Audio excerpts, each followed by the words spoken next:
एक बार की बात है, कबीर जी की पुत्री कमाली का विवाह तय हो गया था। कबीर जी जुलाहा थे। वे सारा दिन कपड़ा बुना करते थे। संध्या होते ही अपने आसन पर बैठकर प्रभु ध्यान में मस्त हो जाते। अक्सर गांव वाले उन्हें देखकर आपस में बातें किया करते कि कबीर तो सारा दिन प्रभु भक्ति में लीन रहता है, उसे अपनी पुत्री के विवाह की कोई चिंता ही नहीं है। पता नहीं कबीर बारातियों का स्वागत कैसे करेगा।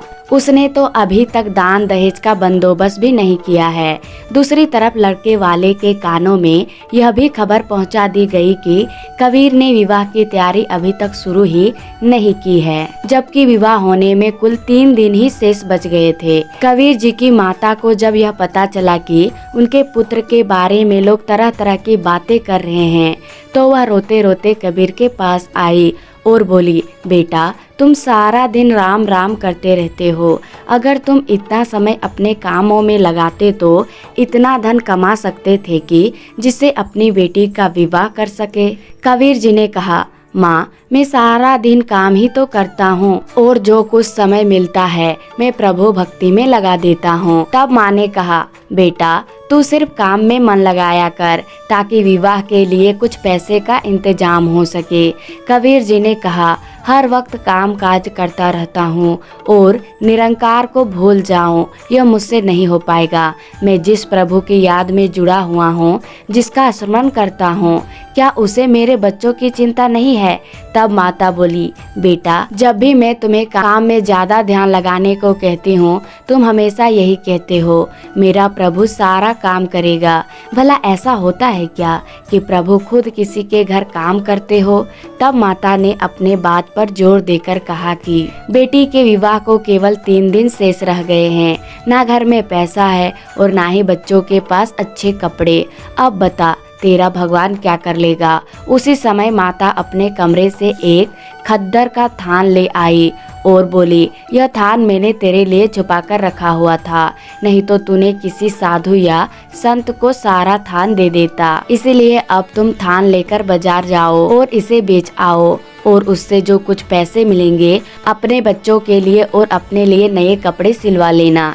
इतिहास में दर्ज है कि कबीर जी अपनी माता के कहे अनुसार खद्दर थान को बाजार में बेचने के लिए निकल पड़े। अभी वे कुछ ही दूर गए थे कि रास्ते में उन्हें एक साधु मिला। कबीर जी से ही कबीर का घर का पता पूछ रहा था। तब कबीर जी ने कहा, कहो क्या काम है। तो उसने कहा, मुझे कपड़ों की जरूरत है। सुना है कबीर बड़ा रहम दिल और दानी है, मैं उसके घर से कुछ कपड़ा ले आऊंगा।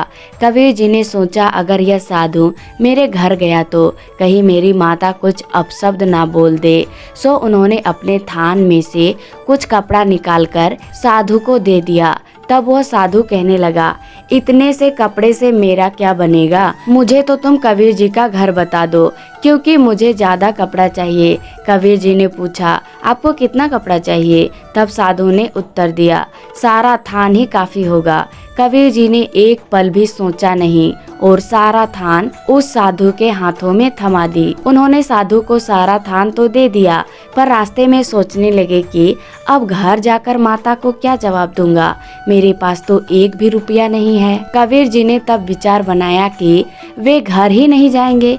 इस प्रकार कबीर जी गंगा के किनारे राम नाम में लीन होकर प्रभु के आगे विनती करने लगे, हे प्रभु मैंने सारी जिंदगी तेरे पर भरोसा रखी है। जो प्रभु पर भरोसा करता है प्रभु उसके सारे काम करते हैं, पर आज मेरी बेटी का विवाह है, कृपया करके मेरे काम में प्रभु आप सहायक हो। दूसरी तरफ कबीर जी की बेटी के विवाह का दिन भी आ गया। सुबह का समय था। कबीर की माता बहुत चिंता में डूबी हुई थी।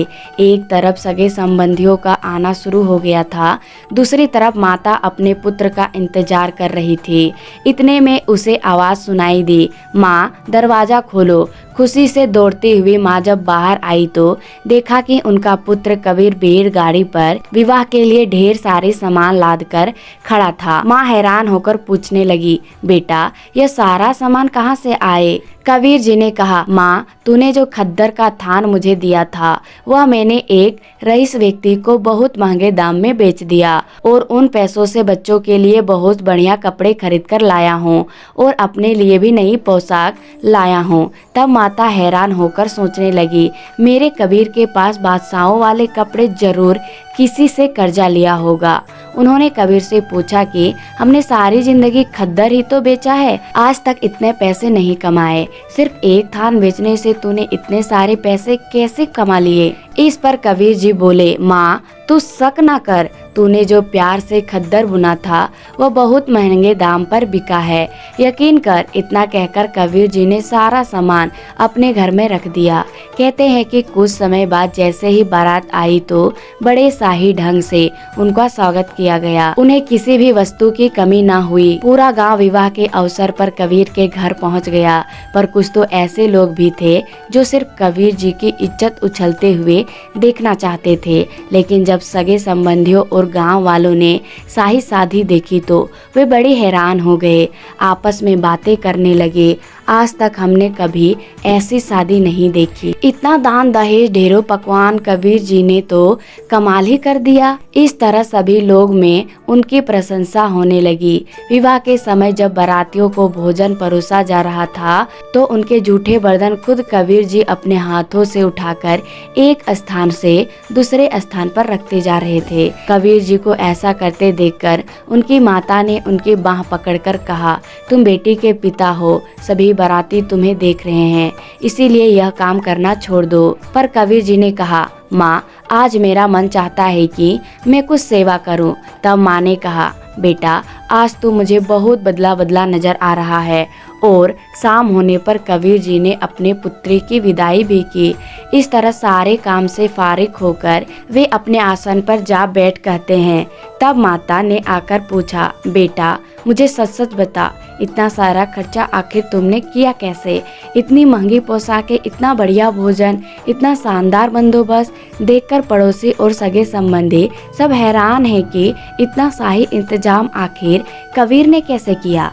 तब कबीर जी कहने लगे, माँ, अब मैं बहुत थक चुका हूँ, सुबह होते ही मैं आपको सब कुछ बताऊंगा। सारी रात माता यह सोचकर चिंतित थे कि उनका पुत्र कुछ बदला हुआ नजर आ रहा है। पहले तो उसने आज तक मुझे कभी कोई कुछ बात नहीं छुपाई और ना ही मैंने उसके पास कभी इतने पैसे देखे, और अचानक मेरा पुत्र इतना धनवान कैसे हो गया।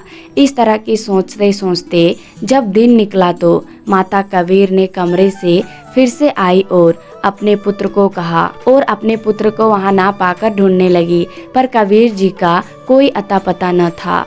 तब माता सगे संबंधियों से कबीर जी के बारे में पूछा तो बोले, तुम रात को कबीर के साथ का बहस कर रही थी, हो सकता है वह कहीं नाराज होकर चला गया हो। तब माता को याद आया कि अक्सर कबीर नाराज होकर गंगा नदी के तट पर चला जाता है। माता गंगा नदी के पास जैसे ही पहुंची कि कबीर सिर झुकाकर वहां चुपचाप शांत मुद्रा में बैठे हुए थे। माँ ने तब जोर से हिलाकर कहा, बेटा, तुमने अपनी बेटी का इतना शानदार विवाह किया और तू अब मेरी छोटी सी बात का बुरा मानकर घर से आ गया। आखिर मैं तेरी माँ हूँ, मेरे मन में अगर कोई दुविधा है तो क्या तुझसे मुझे पूछने का कोई अधिकार नहीं है? सभी रिश्तेदार, पड़ोसी और मित्र तेरे कितनी प्रशंसा कर रहे हैं कि कबीर की बेटी का विवाह देखने योग्य था। सारे गांव में तेरा गुणगान हो रहा है और तू मेरी जरा सी बात के लिए बुरा मानकर बैठा हुआ है। ऐसी बात सुनकर कबीर जी हैरान होकर एकदम उठ खड़े हुए और पूछने लगे, माता, मैं तो मन ही मन अपने आप को धिक्कार रहा हूँ कि 3 दिन से घर ही नहीं गया, कमाली का विवाह कैसे हुआ? माता हैरान होकर तब बोली, पुत्र, सारा विवाह तो तुमने खुद उपस्थिति में किया है। बैलगाड़ी में सारा विवाह का सामान खुद लाया, शाही पोशाकें लाए हो, अपने हाथों से पुत्री का कन्यादान किया, तो फिर अब ऐसी अजीब सी बातें क्यों कर रहे हो? माँ ने कहा, बेटा, अगर तू मुझसे नाराज है तो पहले घर चल, वहीं चलकर मैं तुझे पूरी बात बताऊंगी। इस तरह कबीर जी अपनी माता के साथ घर आ गए।